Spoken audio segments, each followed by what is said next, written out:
to the Chorus Radio Network. My name is Tom Olson, in for Dave Rutherford.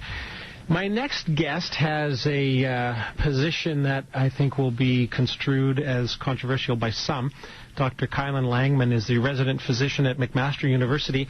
Welcome back, Dr. Langman. Hi, thanks for having me here. You betcha. Listen, briefly, and I'll get you to fill in the blanks, but your research would suggest that when it comes to firearms here in Canada, some of the legislative mandate, like criminal records checks, cooling off periods, which would be 28 days, firearms acquisition certificates, etc., not having much of effect in terms of reducing violent deaths by firearm. Is that essentially correct?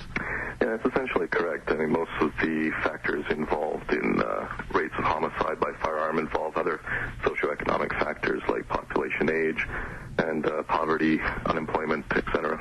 Okay, let's explore that a little bit. So you can put into place all the legislation you want, but what is it, a more holistic approach that needs to take into account social realities? Is that the way that we're going to diminish gun-related homicides? Well, I think especially if you're referring to maybe some of the events that have occurred in Toronto recently where there have been some notable shootings, that segment of the population seems to be part of the population involved in other criminal behavior like the use of drugs, trafficking of drugs, and other paraphernalia.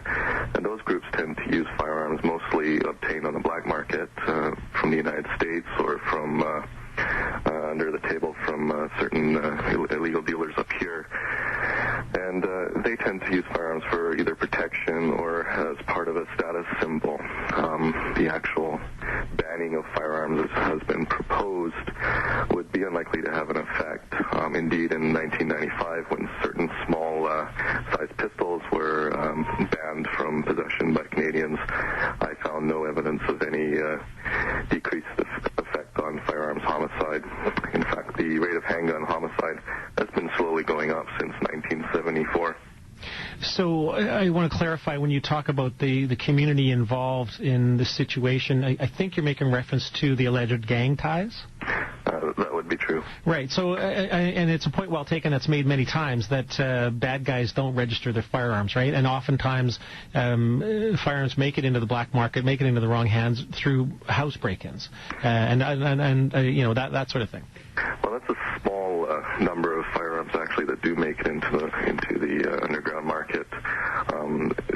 Recent studies have shown that maybe only 6% of firearms that are actually registered that are involved in these incidents. And in 2009, only one registered handgun was actually involved in a homicide. So even that seems to be a small source for these types of crimes. So, Dr. Langman, where are the black market guns coming from then? Well, according to police sources and a study done for the province of British Columbia in 2008, they do appear to be coming from mostly, obviously, the United States and other countries. There was a large number of firearms from Czechoslovakia that were illegally moved into the black market by a irreputable firearms dealer. As well, they do... A small number of them are also obtained through the movie industry, believe it or not. As those firearms are brought up here and supposedly deactivated, there is a certain number of dealers who apparently divert these to the black market as well. Explain that one to me. The movie industry? Yeah, and I'm not saying that people involved in making movies are doing this. What I'm saying is that people who sell the firearms to the movie industry to use them for making movies, right. automatic firearms, etc. That's prop guns. So you bring them in, yep. You make it so they don't work, but then once you're gone, those go and get into the wrong hands, and suddenly they're reactivated, and you have a working firearm that's out in the street. Yep. So I wanted to ask you about the long gun registry. There has the federal Conservatives, of course, are moving on rolling back the long gun registry, and I think that it's documented. In my opinion, it's documented that it wasn't much use. Cost a whole lot of money. Certainly wasn't much use compared to the amount of money that cost, the return on investment. This is a statement that I think is attributed to you, and I apologize if I'm wrong, but I'd like to ask you about this because it's reasonably inflammatory. The long gun registry has actually hurt and killed people. Is that a position that you hold? My position on the long gun registry has always been that, like a possible ban on handguns, for instance, that you'll be taking and diverting money from a source towards another type of therapy or legislation that doesn't have an effect. And that money could be better spent on things that we know work, like diversion programs, like increased policing, like training for police in regards to domestic abuse, like women's shelters, and more importantly, like psychiatry. I have a great difficulty sending patients getting times available from psychiatrists. Some consultations take up to 6 months in time to get. So in that regard, my opinion is that we only have a certain amount of money in this country, and if we divert that money, billions of dollars, towards a long gun registry that has no measurable effect, that money could have been better spent somewhere else. So yeah, in effect, Understood. It's killing people. Right, understood. So enforcement is important. You need to try to stop guns from coming in over the borders. You need to get them out of the hands of bad guys when they are here in the country. But there's a much more holistic approach, which I'd like to explore a little bit now. You talk about social programs, you talk about psychiatry, presumably addictions issues, mental health issues as well. I mean, is it the case that you need to approach all of these areas to reduce the crime rate, hence reduce the criminal activities related to firearms? Well, there are several methods that have been studied in the literature in terms of trying to reduce violence. I mean, overall, violence is what we're talking about. Not all of these methods work for all different types of crime, but some of the methods that have been shown to be effective in the literature are increased incarceration rates, as well as targeted programs towards youth violence and poverty reduction. So increased incarceration, put more people in jail. I get that. What about targeting youth? And what was the third one that you cited? Targeting youth, and as well as psychiatry, and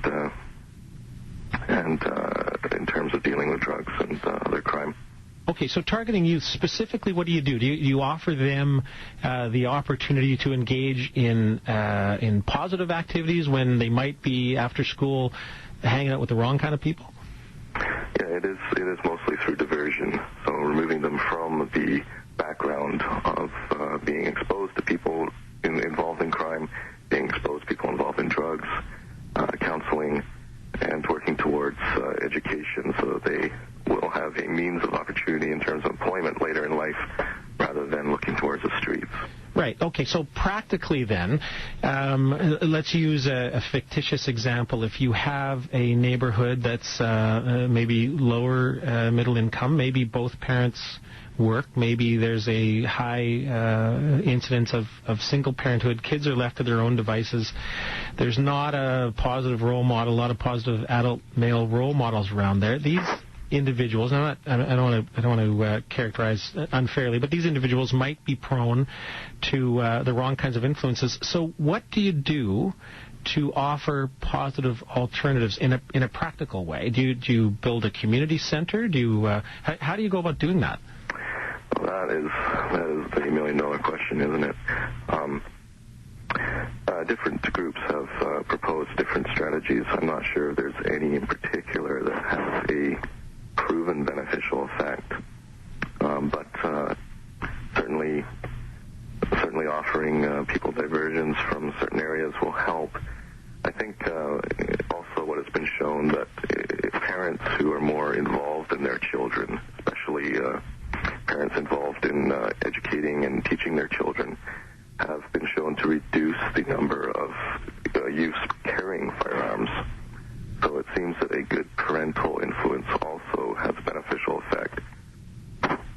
sometimes difficult for the parents to be involved, particularly if you're single income or low income and you're working more than one job. In Alberta, as a part of the Safer Cities initiative here, there was money given to Catholic Social Services, which essentially allowed parents and their kids to have dinner together. It was they would bring them together, I think, in a school gymnasium. The parents and the kids would cook dinner together, and then they would have some time. The parents would have some time alone, the kids would have some time alone, and the parents would have time together with their children. And it was, I was told that is key, that is essential, this interaction between parents and their children in terms of setting kids on the right path. Is that your experience? That is my experience professionally, that parents who are involved in their children and who want to have a constructive influence in their children's lives seem to have children who turn out better. That isn't always the case. There are mental illnesses involved that parents just simply can't seem to do anything about, but overall it does seem to be the case, and that is what the literature shows as well. So, Dr. Langman, your position, as I mentioned off the top, it could be construed as controversial to some, I think, and in fact, you have been a subject of criticism. One question I wanted to, criticism by some of your peers, but of course, who cares, we're all subject to criticism. One question I wanted to ask you, when statistics are compiled about gun deaths, suicides are typically included in that? Yep, suicides are included. All across Canada, that we have the numbers for those as well.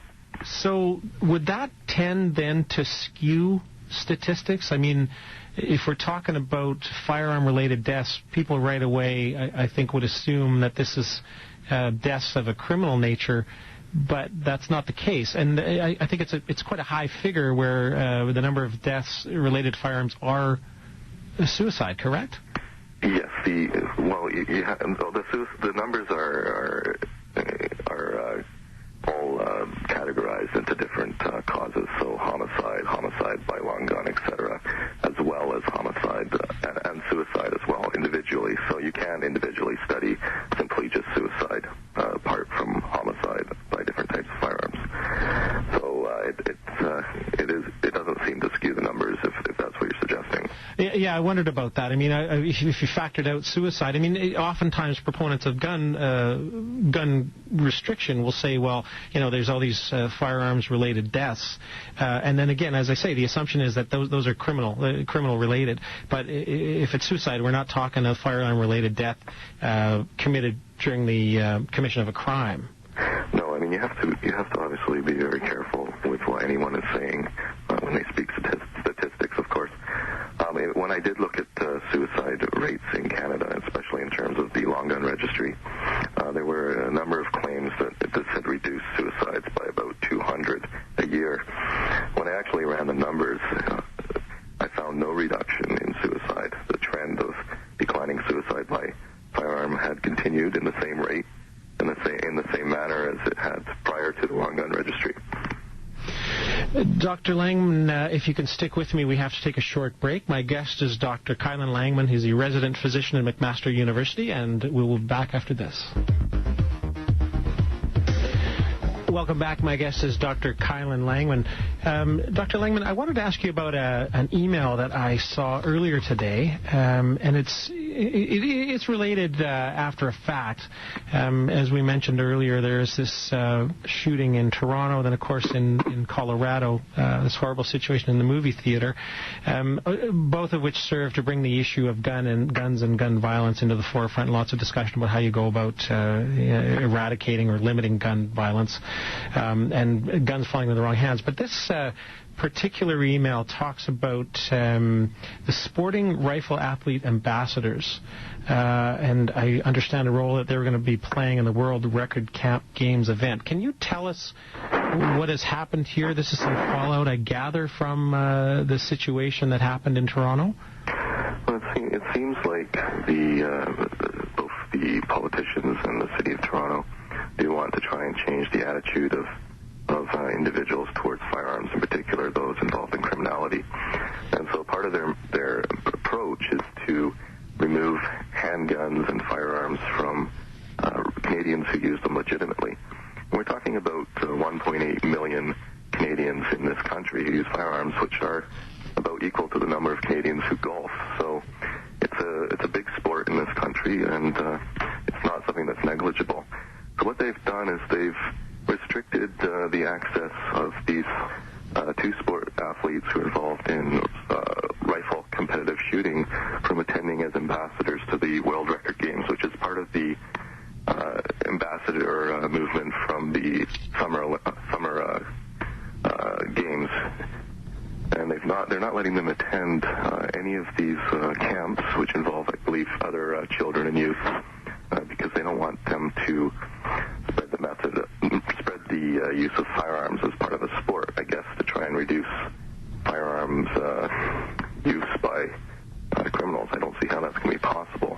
Well, based on what you're saying, I don't see the connection either. It's sort of out of sight, out of mind. If you don't see the gun, you're not going to use the gun. But it would seem to me that the reverse would be true, that this would be an opportunity to demonstrate that firearms are, there's very legitimate purposes for firearms, certainly in the sporting arena. And in Alberta, certainly, the other prairie provinces, farmers use rifles. I mean, it's like a tool on the farm. I think it's also an insult to children that do come from the background of perhaps increased poverty, that somehow they're not smart enough to be able to use firearms responsibly as a sport. And it certainly is the case. Only a very small number of these children will become involved in criminal behavior, and only a small number will go on to commit homicide. And we're not talking about a large segment of Canadian population here.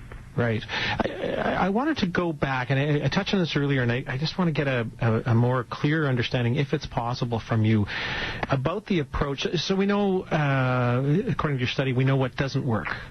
And then we've touched on a little bit about what does work, and as you've said, not every approach works everywhere, under every circumstance. But suffice to say, it's not simple, and it's multi-pronged, and you need to look at, as you said, poverty, you need to look at mental health, you need to look at addictions, you need to look at availability of guns, all of those things.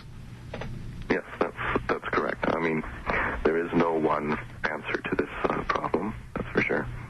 I don't think targeting legitimate firearms owners is going to help in any marginal fashion, though. Dr. Langman, it's been a pleasure. Thanks very much for being with us. No problem. Look forward to talking to you again. Bye. That was Dr. Kylan Langman, who's the resident physician at McMaster University.